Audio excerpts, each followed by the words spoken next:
CNN, foreign policy, increasingly, is what is happening around the world while the United States is making other plans.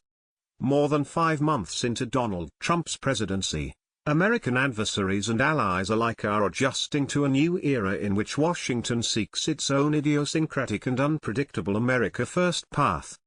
In Europe, Asia, and the Middle East, governments are assessing shifting U.S. priorities and in some cases seeking alternative sources of leadership and partnership in the belief that America has stepped back. Trump's unpopularity abroad is forcing leaders to consider their own political positions before getting too close to the American president, even if they seek to preserve Washington's still vital global role as the guarantor of liberal market economics and democracy. That dynamic will be on display during Trump's second visit to Europe this week, just weeks after his first transcontinental trip opened new gaps between Washington and some longtime allies. Trump starts in Poland, which is helping for his strongest affirmation yet of NATO security guarantees. Then he will head to the G20 summit in Germany, where he may confront hostility deepened by his decision to exit the Paris Climate Accord. The Trump administration refutes the notion that it has downgraded American leadership, arguing that Trump's foreign trips, flurry of meetings and frequent calls with foreign presidents and prime ministers shows intense engagement. But increasingly, top foreign policymakers from Germany to Iraq and Canada to Asia are contemplating a period when U.S. leadership that many took for granted may be less evident in global affairs, after Trump turned his back on multilateral trade deals and downplayed multinational institutions and agreements. Whoever believes the problems of this world can be solved by isolationism and protectionism is making a tremendous error, German Chancellor Angela Merkel told Parliament last week, in a clear shot across Trump's bow. It was not the first time the German leader, running for a fourth term in September's election, had rebuked the president.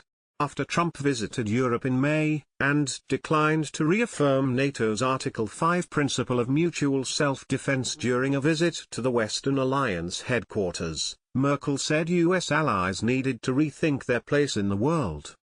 "We Europeans truly have to take our fate into our own hands," she said.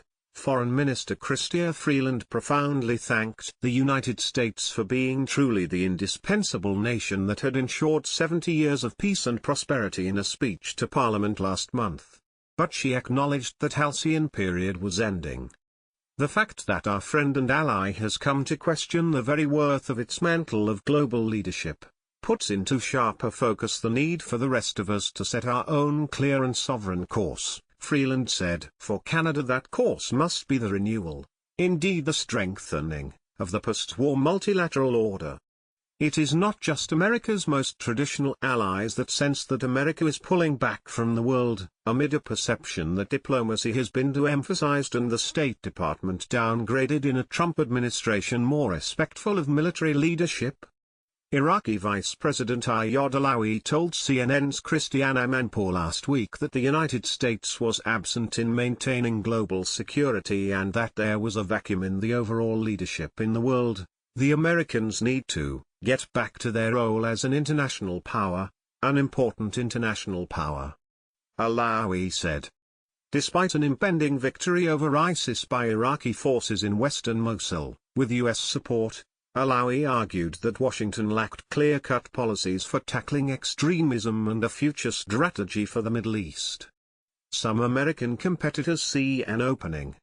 At the Global Economic Forum in Davos, a few days before Trump was inaugurated, China's President Xi Jinping offered a vision of a world turned on its head when he offered his own nation as a guardian of free trade, globalization and efforts to combat climate change, areas where the United States had formerly taken the leadership role. "Whether you like it or not, the global economy is the big ocean you cannot escape from," Xi told delegates at the Swiss mountain resort. America first or America alone? Over the last few days, Trump has spoken to leaders of U.S. allies in the Gulf, amid a showdown over terrorist financing that has led to the isolation of Qatar, and has also had conversations with counterparts in Germany and Italy. In contrast to the way Trump's first trip to Europe was seen across the Atlantic, National Security Advisor H.R. McMaster argued that the president had reinvigorated U.S. alliances which Republicans believed eroded under the Obama administration. America first does not mean America alone. President Trump has demonstrated a commitment to American alliances because strong alliances further American security and American interests, McMaster told reporters last week. While much of America's future foreign policy course remains uncertain to foreign states, Washington has made some clear moves. It significantly stiffened resistance to Iran in the Middle East, a reorientation that was the underlying theme of Trump's first stops in Saudi Arabia and Israel. But at the same time, there is no real clarity on the Trump administration's strategy on Syria following the apparently imminent eradication of ISIS strongholds. Iran envisages a future Shiite crescent of influence that would stretch from Tehran through Iraq, Syria and into Lebanon, backed by Russia, and would change the balance of power in the region. It is unclear how actively the Trump administration plans to resist such a scenario, in concert with allies like Saudi Arabia, the Gulf states, Egypt, and Jordan. In Afghanistan, the Pentagon dropped its largest non-nuclear bomb on ISIS targets and plans to use its new autonomy under Trump to send more troops to train and assist Afghan soldiers. But the administration has yet to lay out a detailed vision of how it sees Afghanistan's future or long-term U.S. war aims. In Asia, Trump dropped his hostility toward China in an effort to convince Beijing to do more to rein in its volatile ally North Korea amid nuclear and missile crisis. But he now seems to have concluded the effort failed, and imposed sanctions against a Chinese bank with links to the pariah state, and approved a $1.4 billion arms package to Taiwan, heightening tensions with Beijing.